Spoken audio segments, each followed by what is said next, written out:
The following is an original production of AZPM News. For AZPM, I'm Tony Paniagua, and this is Arizona Spotlight. Mark McLemore is away this week. Coming up, what has been the longest distance that you've ever traveled for work, pleasure, education, or another reason? In this episode, Going the Distance, you'll meet Tucson residents who relish the destination, the distance, or both. Carrie Keller helped her father's wish come true by agreeing to join him on a coast-to-coast bicycle ride from Washington State to Washington, D.C. Well, I probably jumped up and down for a day, maybe, with excitement. And I told all my friends and everybody else. So at that point, we had to do it. We committed to so many people. Daniela Gonzalez is working on a master's degree at the University of Arizona. In order to improve her Russian, she visits Kazakhstan in Central Asia whenever she can. The first time that I considered this trip, the first thing I thought was, I don't like planes, quite frankly. And here I am, about to embark on this almost full-day journey. And for our monthly storyteller segment, we'll meet a married couple who are both flight attendants. Over the decades, they have traveled hundreds of thousands of miles. Our greatest joys are our vacations abroad and friends all over the world. Namibia has become one of our latest favorite trips. Those stories are next on Arizona Spotlight. The United States is the fourth largest country in the world, and flying from coast to coast in the contiguous 48 states can take several hours. Millions of people do that every year, but it takes a special kind of person to travel this distance on a bicycle. That's where Carrie Kressler and her father Fred Kressler come in. They completed their pedal-powered journey from Washington State to Washington, D.C. in 2023 when Fred was 76 years old. Fred's home is in Pennsylvania, and he joined us by telephone. Carrie, who lives in Tucson, begins the conversation. This is the brainchild from my father. This is something he's been talking about for as long as I can remember. And biking isn't really my sport, but I'm a good sport. And so when he said he really wanted to do this, and I asked him a few summers ago, so when are you going to do it? And he said he was waiting for me. I just jumped on board and we started planning. All right, Fred, so now the ball's in your court. Well, I was working some, but I wasn't working as full-time as I used to be. And so I had the time, and I've been working toward it. I bicycled pretty much every day, bicycle commuter to work. I work on cars for a living, and I use a bicycle to get to work. And I took a lot of short trips with a lot of people, and it's just nice to do something longer. The longest bike trip I'd been on before, I had 105 miles one day, and Carrie and I had done a lot of hiking, so we knew what gear we would need if we were out on our own, and we were trying to take care of ourselves without having a car following us or sustaining us or stopping at restaurants all the time. And Fred, how did you plan the route? Obviously, you went from Washington State to Washington, D.C., but did you just pull up a map of the United States and said, oh, this looks interesting, this looks scenic, or how was that decision made? Carrie had joined a group called Adventure Cycling, and they had mapped different routes across the country. So you could choose different routes, and you could mix routes, and you could, of course, there's no one saying, oh, you've got to take this road. You can always go out and explore on your own. But that company, Adventure Cycling, they were in Missoula, Montana, and I forget whether they offered us free beer or free ice cream once we stopped in, but I enjoy both. So. Well, that sounds like a treat either way, it's for sure. Yep. Carrie, what were you looking for when you were planning this trip? Was it based on scenic? Was it based on topography, maybe easier versus more mountains and so on? Easy definitely wasn't a factor. Maybe it should have been, but it wasn't. Just as my dad was saying, we took Adventure Cycling Association's routes and we looked at all of them and we created this Frankenstein route to get ourselves across the country that just connected all of these beautiful national parks. Some I had never been to before, some I wanted to revisit, or my father wanted to revisit, a bunch of friends, and cities and places we had, again, either never been to before or wanted to see again. Pieced it all together, and what was nice about choosing their routes in particular, and these routes were picked because there's maybe a wider berm or less traffic, or it's more scenic. People are familiar with seeing bicyclists on this route, so in that way it can be safer too, just that familiarity with the vehicles and the people in the towns. And so we wanted to start with that as a base, and then we just found our route from that. Fred, you retired as a physical education teacher, among other things. So, and you stayed quite fit, but Carrie, you were not particularly exercising a lot before you began this journey. It's true. I wasn't. I was biking in the morning or in the evening, maybe for an hour a day, right before we got going. But it's really hard to plan to be in that type of shape when you're working a full-time job. I know my body really well, though, and I knew what I was getting into, and I've done a lot of long-distance backpacking in the past. And so while this was a completely different sport, I knew that I could handle it when it came time. It took several months for you to accomplish this journey. You were working, but did you take a break, or what happened that allowed you to have this significant amount of time off? I was working in a great job for a small nonprofit downtown here in Tucson, but was looking for a transition in my career. And so I felt like this was a good moment. I remember this is a tangential, but I remember I called my mom and I asked my mom if it was okay if I asked my dad if I could take him, on an adventure like this, because I knew I had to get her approval first before I could take him away, and I didn't want to get his hopes up. So I called my mom, then I called my dad. He was super excited. I gave my notice, and then I asked my dad to keep it a secret just for a little bit so I could tell my job and, let things settle in. But by the next day, the whole town knew. So that's pretty much how it all happened. And Fred, your reaction to get that phone call from your daughter in Arizona saying, hey, I'll go with you if you really want to do this. Yeah, I probably jumped up and down for a day, maybe, with excitement. And then, of course, as you mentioned, I told all my friends and everybody else. So at that point, we had to do it. We committed to so many people. It was a little bit like the beginning of our trip. We decided to take Amtrak to the West Coast and then bicycle back. So we got on Amtrak at Cleveland and then switched trains again at Chicago. And in the meantime, all these people that are riding the train get to see these two people walking their bicycles past a big long line of people to put them in the baggage car and then get on the train. So it's like everybody on the train already knew who we were before we got to meet them. It was pretty neat. But all these people tell us about what a spectacular thing we're doing, and we haven't done anything besides walk our bikes down through a hallway so far. I remember you were feeling obligated to these complete strangers to do this for them, for us and for them. You're like, we better do it now. We were I guess we better committed, do it. and we were going to be very embarrassed if we didn't make it. Did people ask you for your email addresses or Facebook or Instagram along the way to say, hey, I want to follow you and so on? I shared my Instagram with some folks, and tried to keep in touch as best I could with the people we stayed with. Did you have a plan as to how many miles you would go per day? Of course, there would be various factors that could play into this, such as the weather, the topography, and so on. But overall, were you aiming for a certain amount? Depended on where we thought we could find lodging for the night. If there was a place where you could go 40 miles and the only other option was 95, we'd pick the 40. We tried to 50, 60 miles, and we one day I think we hit 70 something, might have been our highest day, but we tried to figure out what we would have to average if we were going to make it across the country in the time that we had set aside. And Carrie, how did the bicycles hold up? What about flat tires and things like that? Oh, yeah. So we did not go tubeless. So we had plenty of flats, especially when we hit the plains. Goat heads are not just unique to Tucson. They are all over the Midwest. And we were staying in a lot of campgrounds at that point, and every dirt road just popped our tires just like that, usually at the beginning and the end of the day, because that's when we were rolling into a campground. So I know how to fix a flat now really, really well. If you need a flat fix, give me a call. I'm happy to do it. I looked at the map as well that Carrie posted on her Instagram, and there's a little bit of incursion into Canada. Can you tell us about that, please? Yeah. Well, I wanted to see Waterton, the other half of Glacier. And so that was the way to do that. But that part wasn't really as spectacular sometimes as the Canadian towns that we were in Sparwood, and I'm trying to think what other towns we visited. But it was the people in Canada. I mean, it's just like going to another another state. You just feel so welcomed and so at home, really.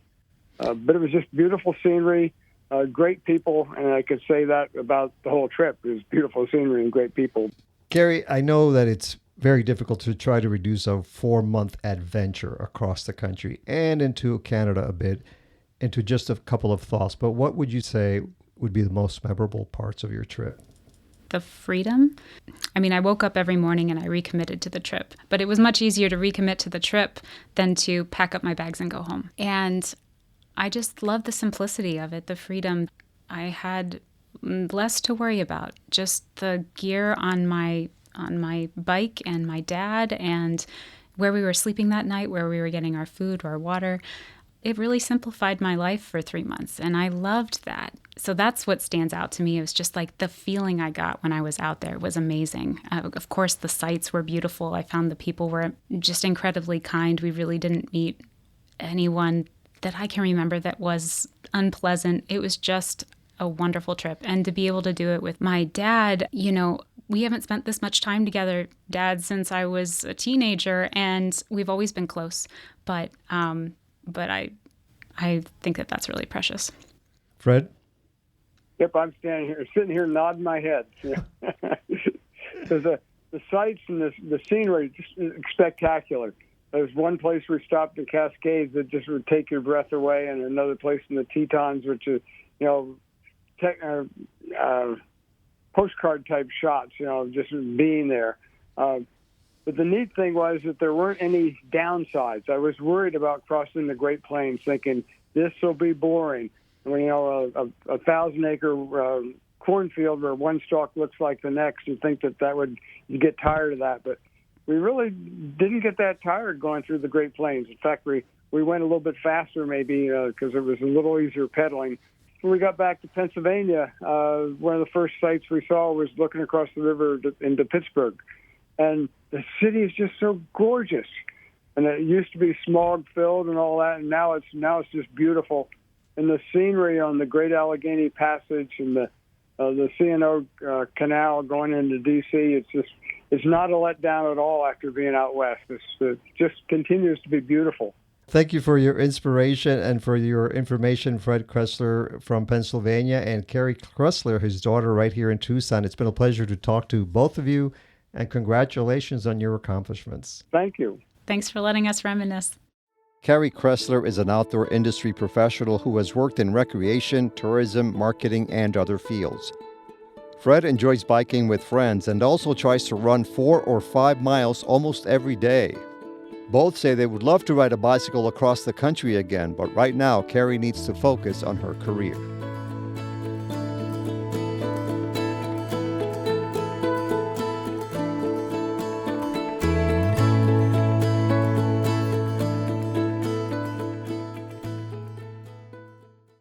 Tucson resident Daniela Gonzalez travels more than 10,000 miles round trip so she can visit Kazakhstan, one of her favorite places in the world. However, this country in Central Asia wasn't even on her radar a few years ago. Daniela Gonzalez is working on a master's degree at the University of Arizona. Kazakhstan serves as a real-life exotic classroom where she can practice her Russian and learn much more about other cultures. Quite frankly, I never expected myself to be traveling to Kazakhstan in particular, or Central Asia. Up until really 2022, the fall of that year, I had never considered what even Central Asia was. I used to be a music teacher, actually, so I got my first bachelor's in music education in 2016, taught for a little bit, and then that little pesky thing called COVID started.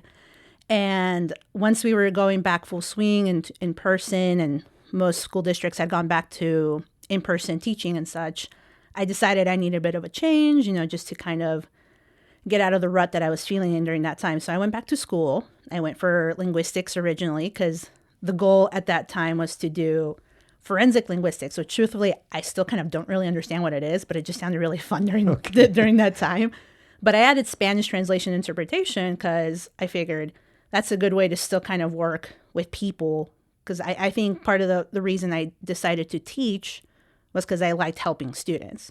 And I did it through the medium of music, But now I was thinking, well, maybe I can do it through Spanish, through language. And then around that time too, I was thinking, oh, what the heck? Let's dip my toes in the third language. And here I am. Do I choose Russian or Hebrew? Two of the most polemic languages that I can think of right now. But Russian ended up working best with my schedule, 9 a.m. Russian. And that just kind of embarked on this huge journey of travel, funny enough, to Central Asia. Most people probably don't think of Central Asia as a Russian-speaking area, but it's still hugely dominated by the Russian language.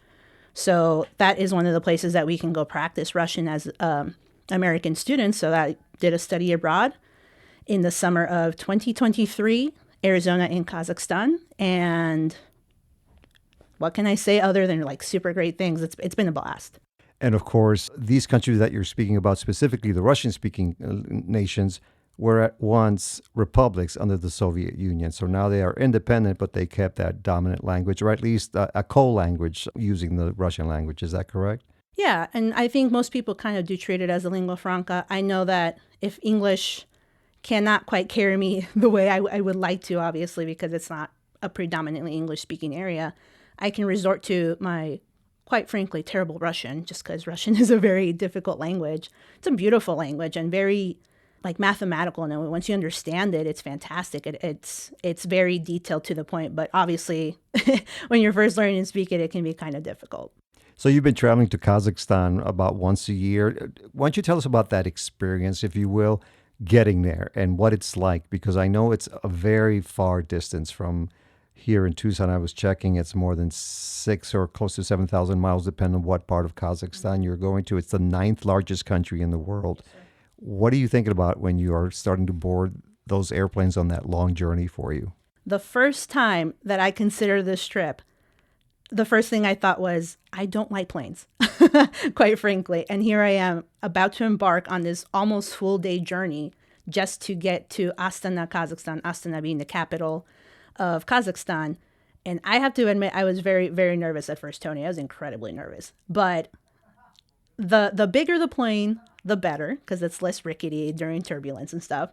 But once I'm at my destination, for me, that's the important part. And then just kind of getting off the plane and realizing this isn't Arizona anymore. I'm not in Kansas anymore. It was just like I'd finally done it. That was my first quote unquote international trip. I mean, I've done Mexico multiple times because I have family that live in Mexico and such. But for me, this was finally the real deal. I'd finally made it somewhere where this is not like the U.S. This is not what I've grown up accustomed to. And I think just the thrill of being in something kind of unthought of, very new, that was what helped me finally push through the trip. I mean, I've only been to Astana. Hopefully in the future I get to explore other parts of it. There's a wide range of geography and activities that you can do in Kazakhstan. If you're in the capital, it's the most metropolitan area that you can be in and a little more modern in the sense of what you're used to in the U.S., but still with the Kazakh flair of you can go and have some beshbarmak, which is a national dish of Kazakhstan that has horse meat. Quite delicious, I have to say. I'm sorry for the people listening who are very fond of the horse, but the horse is also a huge part of their culture. The horse does the work for them. They respect the horse. They eat the horse. No part of the horse goes to waste. There's that. You can also learn about nomadic culture. The Kazakh people used to be nomads, and there's still people today in Kazakhstan that live in their yurts and move around, and they live as nomadic people. They still have their nomadic lifestyle. So you can go and learn about that. You can learn about the dombra, which is their national musical instrument, and they play these particular songs called cues, which are supposed to reflect nature or something in particular about Kazakhstan. I learned to play one cue when I was there. I've long since forgotten, and I apologize to my Kazakh friends. But it's very essential just to who they are as people from what I've learned. You learn about all these sorts of cool things. And for me, one of the best things about just hanging out in the city is that you can be out and about at 2 a.m. in the morning and stuff is open. People are walking throughout the city. You can go get some ice cream or go get some doner kebab somewhere. And it's just quite fantastic. Have you ever thought about that, reflected on the fact, oh my goodness, I started taking Russian and now it's opened up a new world for me? Absolutely. For whatever reason, destiny, fate, God, and here we are in this very interesting part of the world that I think is very underrated. I don't think that the U.S. is very aware of it. It's not, because people are ignorant, but I think they just don't know. And obviously no regrets from everything you've said. Absolutely not. I go there I've been able to go back every summer since then. I've been very fortunate in that aspect. Finally, moving forward, what would be your goal? Have you become a permanent globetrotter? What do you think is going to happen with your life? I mean, I do think that's kind of my goal, is to find some sort of job that helps me become a permanent globetrotter. Right now I'm looking into foreign service, but quite frankly, any job that just kind of connects me to Central Asia, or even just to helping people in some sort of linguistic or language ability, is kind of what I'm looking forward to now. And quite frankly, anywhere I can travel and do that as well, whether it be a Spanish-speaking country, Russian-speaking country, or some other language that hopefully I can pick up along the way in the future. That's kind of the goal right now. Thank you very much for joining us. Thank you for having me, Tony. It was a pleasure. We first met Daniela while she was working on her previous degree and joined us part-time at AZPM to translate multiple Arizona illustrated stories into Spanish. When we began having conversations, I thought it was fascinating that she was taking on more languages and exploring faraway lands. She agreed to join us on Arizona Spotlight after her most recent summer adventures in Kazakhstan.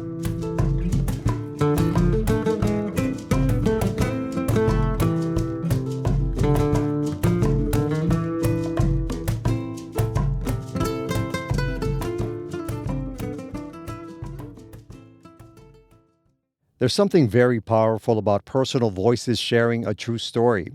In support of this important community tradition, Arizona Spotlight is featuring a different storyteller on the third Thursday of every month. This month, we have a 2-for-1 special. Jim Sabat and Monique Van Sickle are married flight attendants who have been flying for work and pleasure for decades. In the summer of 1984, I turned 25 years old and moved from Akron, Ohio to San Diego, California. My father ran a business back in Akron where I worked. My dad, a fully committed workaholic, wanting to carry on the family tradition, also had me working many other night jobs all around town, mostly in ticketing and admission department of entertainment venues. I'd saved up quite a nest egg for my move to San Diego and had some money set aside to buy a car when I got there. My sister Janice and her boyfriend, who were just 2 years older than me, had an apartment in San Diego with an extra bedroom, and she had invited me to move in until I could find a job and get out on my own. My sister said I could stay rent-free until I found a job. Janice worked in the human resources department of a company, and she assured me that San Diego employers looked favorably upon Midwesterners as they had a strong work ethic compared to locals who might call off sick if the surfing conditions were good. I held a secret that while I was looking for a job, I was hoping and praying I would not find one. I worked some temporary jobs for an agency that helped in filling short-term odd jobs, and luckily nothing turned into steady full-time work. Every weekday morning, I would be showered and dressed in business casual clothes while having coffee at the breakfast table and highlighting possibilities in the newspaper's classified jobs ad section. Janice and her boyfriend Bruce would dress for work and head out for their respective day jobs. Then my casual business attire would come off, and I would put on my swimming trunks and head to the beach for the day. Well, after half the summer was over and I had a golden brown suntan, my sister got wise to my ways and she began to look for a job for me. She found a job in the San Diego Union for an upstart airline seeking part-time customer representatives at the airport. My sister Janice just knew that I would be a shoo-in for this job, as my dad's family business was a travel agency. I knew the computer system and had years of experience as a travel agent and a solid background in customer service experience. So in 1984, I started my career in the airlines with America West Airlines at a starting wage of $6.06 an hour. I graduated from the U of A May of 1985. I traveled to Spain in June and loved my first trip abroad. After hearing about a new airline based in Phoenix, I got on with America West Airlines. I thought I would fly for 2 years, then use my Spanish degree to work as a courtroom interpreter. America West was a great start, as it was a small and growing airline, so I was not just a number in a huge operation. I immediately settled into the airline life and was having a great time. I lived in Phoenix for 8 years, then moved to San Diego, where I met my husband Jim in 1996 at the America West station as I commuted to Phoenix for work. The flight attendant schedule afforded me much time off in San Diego and time off for world travels. My first travels were back to Spain, a Kenyan safari in 1988, London, South America, and Australia. Early 1998, I saw an ad for United Airlines hiring flight attendants. While starting over is difficult as schedules are based on seniority, I knew now that I wanted to start flying international routes. I found the travel benefits so desirable, I continued to work for America West Airlines for 14 years, never making decent money, but managing to take backpack trips on a shoestring budget to the cheapest third world countries I could find. In 1996, I began dating Monique, a flight attendant, who had so much more time off work that was much more easily acquired. I decided when United Airlines was aggressively hiring flight attendants in 1998, I should make the job change to become a flight attendant. Jim and I went to separate open houses at a local San Diego hotel. They accepted him and not me. Not fun at all. In 1998, the news had a lot of stories about air rage, so I think United was interested in hiring men as flight attendants. I reapplied 6 months later and I got hired. Our first base was Chicago O'Hare, so talk about a culture shock as we had to leave sunny Southern California. After 1 year, we moved back to San Diego as we were then Los Angeles base. Now we are both San Francisco base and live in Tucson. I returned to my hometown. We hold great schedules. Jim flies domestic and I fly the international routes, and our commute goes well. We have worked domestic and international trips together over the years. Once we had Christmas in Sydney with a lovely Mass at the St. Mary's Cathedral. Our greatest joys are our vacations abroad and friends all over the world. Namibia has become one of our latest favorite trips. This December, I begin my 40th year in the airline industry. So much for, I'll just do this for 2 years. Jim and Monique say they love their careers in spite of occasional challenges in the air or on the ground. Both plan to continue to work as flight attendants as long as possible. Thank you for listening to Arizona Spotlight. This show is a production of AZPM. The production engineer is Jim Blackwood. I'm producer and guest host Tony Paniagua. Mark McLemore will be back next week. Have a great remainder of the year and a terrific 2026 wherever you decide to explore. This has been an original production of AZPM News.